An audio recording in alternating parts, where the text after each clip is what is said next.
Morning, everyone. This is Mwelwa, and I have just been witnessing something special that has been happening at Radisson Blue Hotel right here in Lusaka, Zambia.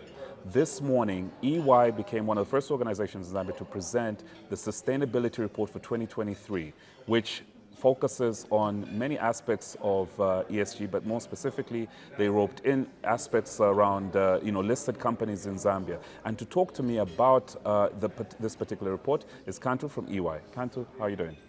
Thank you, Mala. How are you? I'm all right. It's always a pleasure to meet up with the folks at EY. And this morning was yet another special event. Tell us through, first of all, your role before we get into the nitty-gritties of the report. Okay. So at EY Zambia, we are grouped into what we call fields of play, where you specialize in certain particular areas. And my field of play is the sustainability. Right. So I'm responsible for the drafting of the report. Okay. We engaged experts to do the analysis of the reporting that is currently happening by public listed entities, Right. and then draft that into the report that we've Okay. launched today.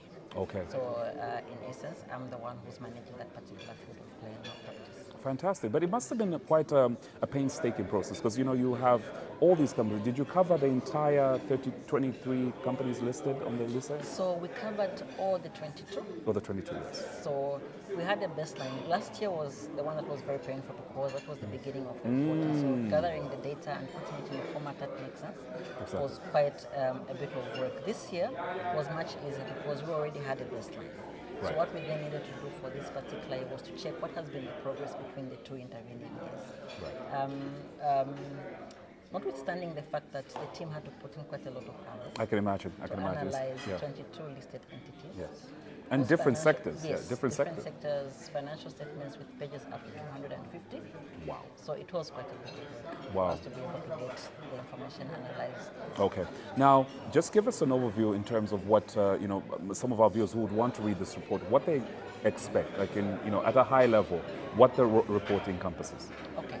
So our report is a very, very comprehensive report around sustainability and ESG. So what we've done is we've looked at the current global reporting frameworks, you see, and also looked at some of the statistics around the world in terms of what value do you generate from reporting ESG matrices in your financial statement. So what we've done is we have analyzed it from a global perspective, right? Considered what kind of frameworks global entities have been using. And then we've scaled it down to Zambia. So from the 22 entities that are listed on the stock exchange, what kind of reporting are we seeing? And what has been the improvement between the previous report and the current financial reporting cycle? We've also gone ahead to do a benchmark between what we're seeing from a global reporting perspective and where our entities currently are. And just to discuss what do we need to do to push and get towards the global benchmark in terms of what we're seeing on an international market.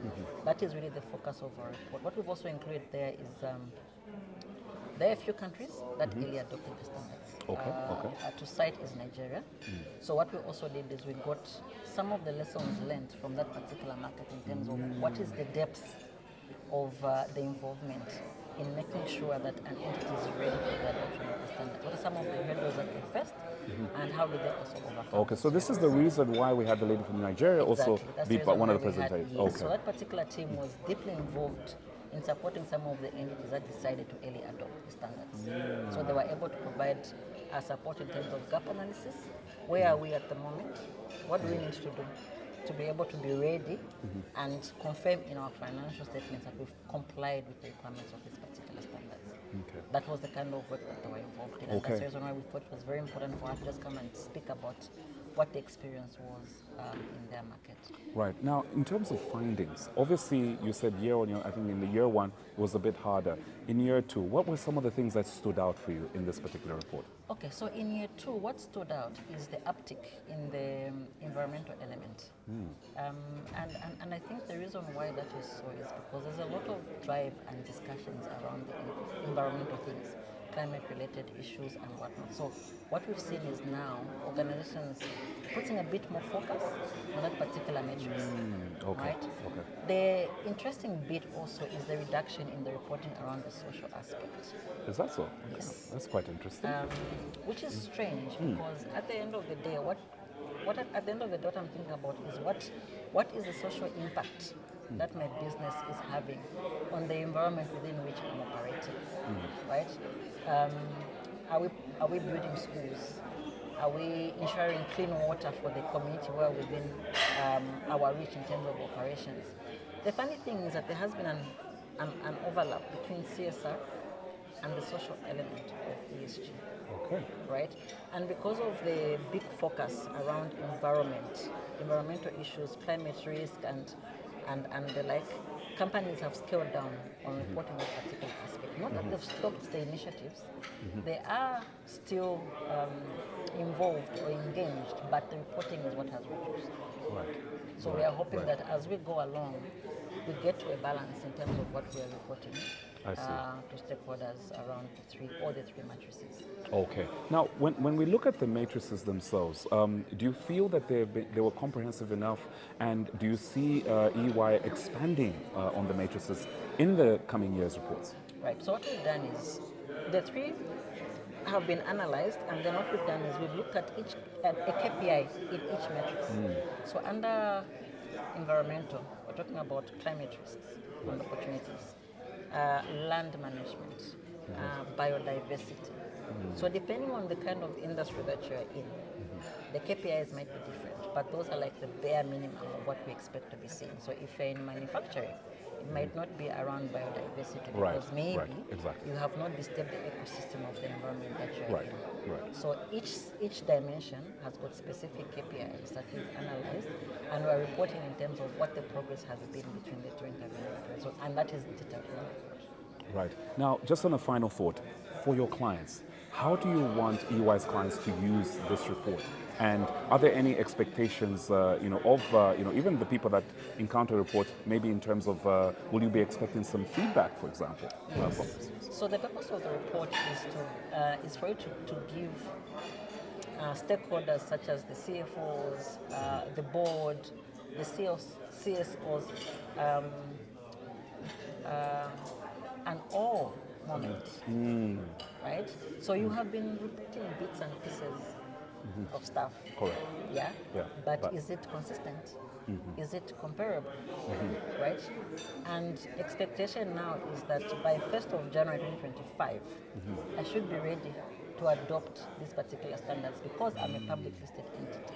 Right. So now the question is, do I have the right processes in place to enable me to get to a point where I'm ready to confirm that I'm in compliance with these standards? Do I have the right data set to enable me quantify some of the matrices that I'm saying I've actually achieved? So if you're saying I've reduced my carbon footprint, Right. what is the evidence?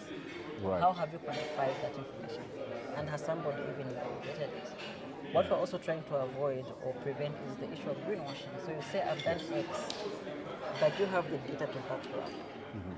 So boards, CFOs, and the like need to start thinking about that. Do I have credible information to enable me then indicate in the market that I've been able to do ABC? Correct. For nothing, PLC or financials are widely circulated. So I can pick up any set of financials for an Airtel or a Puma, and you'll be telling me X, Y, Z. I'm a potential investor. I'm your stakeholder. Is what you're telling me actually true? Right. And one day I might say I need an independent person to come and audit that information to confirm that it's true and fair. Would you actually have the necessary data to come and then prove to me to say what I say like this is exactly what I mean? Absolutely, absolutely. And I guess, having those standards in place does help. Yes. That is what we're trying to remedy because Yeah. before you would choose whatever you want. Exactly, exactly. But now we want to make it consistent. It has to be comparable. Yeah. And we don't, it just makes it makes it easier for the reader of the financial statements to understand what you're talking about. Apples for apples. Apples for apples. Absolutely. Now, Kantu, thank you so much for speaking to us.